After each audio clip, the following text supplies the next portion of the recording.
एक बूढ़ी माँ।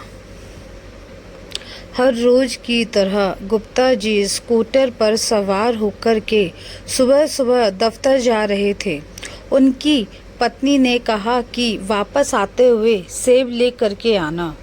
जब ऑफिस की दिशा में रवाना हो रहे थे तो फ्लाईओवर से पहले ही एक सड़क किनारे बैठी हुई एक महिला दिखी जो सेब बेच रही थी। उन्होंने अपना स्कूटर रोक लिया और सवाल किया, क्या भाव है माताजी? महिला ने उत्तर दिया, 40 रुपए किलो। इस पर गुप्ता जी मोल भाव पर अड़ गए।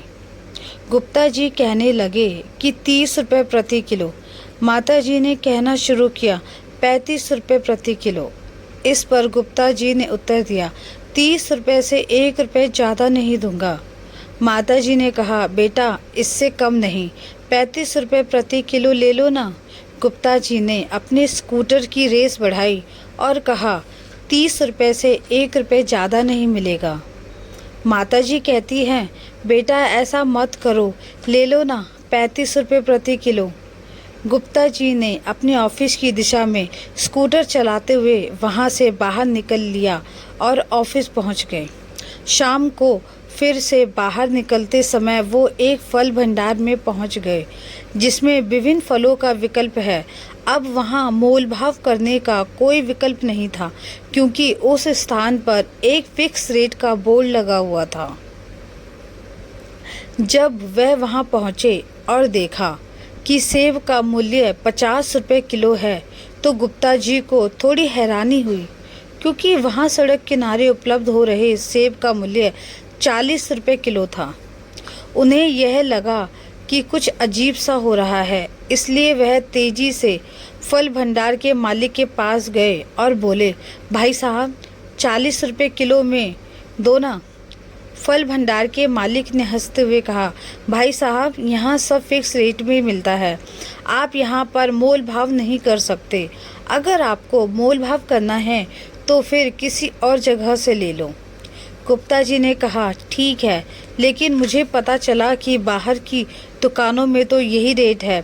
फल भंडार के मालिक ने कहा, भाई साहब यहाँ तो वह नहीं है, कृपया आप एक बार जो पीछे बोर्ड पर लिखा है उसे पढ़ ले कि मोल भाव करके हमें शर्मिंदा ना करें। गुप्ता जी शर्म से वहाँ से निकल गए, उम्मीद में कि फ्लाईओवर के नीचे किनारे पर जो महिला बैठी थी वह शायद अब भी वहीं होगी और वहां से सेब खरीदने का विचार किया जा सकता है। उन्होंने स्कूटर को दौड़ाया और पहुंचे तो वहां महिला बैठी हुई थी। महिला ने गुप्ता जी को पहचान लिया और कहने लगी कि 35 रुपए किलो, बस मोल भाव मत करो। गुप्ता जी मुस्कुराए और कहा, कोई बात नहीं माताजी, आप 2 किलो सेब पैक कर दीजिए और इसके लिए मैं आपको 100 रुपये दे दूंगा। महिला ने कहा, मेरे पास खुले पैसे नहीं हैं। शर्मा जी ने कहा, खुले की ज़रूरत नहीं है, आप रख लो 100 रुपये और 2 किलो सेब मुझे दे दो। महिला ने मुस्कुराते हुए कहा, आपका बहुत धन्यवाद।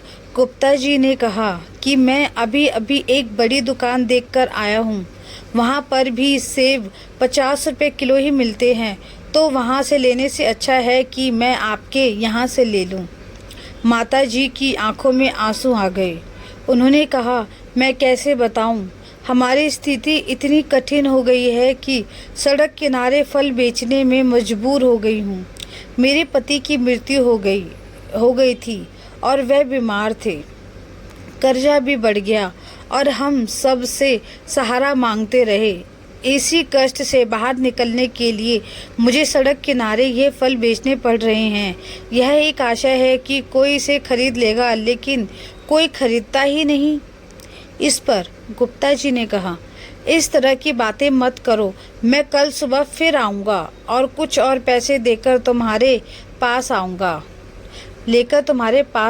घर पहुंचकर गुप्ता जी ने अपनी पत्नी को 2 किलो सेब दे दिए और उनसे कहा, मुझे 500 रुपये का एक नोट ला कर के दो, कल किसी की मदद करनी है।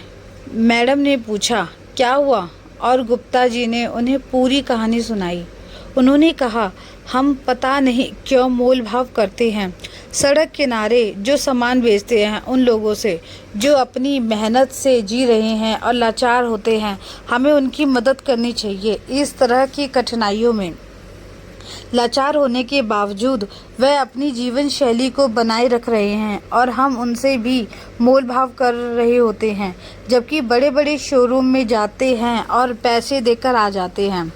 अगले दिन गुप्ता जी ने माता जी के पास पहुंचकर 500 का नोट दिया और कहा, माता जी आप अब कर्जा चुकाना शुरू करें और फल लाना शुरू करें मंडी से। माताजी ने कहा, बेटा तुम्हारे 500 रुपये का कर्जा मैं कैसे चुकाऊंगी? गुप्ता जी ने कहा, चिंता मत करो, मैं आपसे फल खरीदता रहूँगा। ऑफिस में जाकर गुप्ता जी ने इस बात को अपने साथियों के साथ साझा किया और उन्होंने भी इस माताजी से फल खरीदने का निर्णय लिया। सभी साथियों ने मिलकर पैसे इकट्ठा किए और एक ठेला गाड़ी माताजी को खरीदकर दे दी। इससे माताजी को काफ़ी फ़ायदा हुआ और धीरे धीरे उनका धंधा भी अच्छे से चलने लगा। हमें हमेशा दूसरों की मदद करनी चाहिए। आपकी एक छोटी सी मदद से किसी की ज़िंदगी बदल सकती है। आप दूसरों की मदद करते रहिए, भगवान आपकी मदद करेगा और मोल भाव करना बंद कीजिए। धन्यवाद दोस्तों। मेरे YouTube चैनल जीवन की सीख में आपका स्वागत है। लाइक शेयर सब्सक्राइब करके जाना अगर स्टोरी अच्छी लगी हो तो।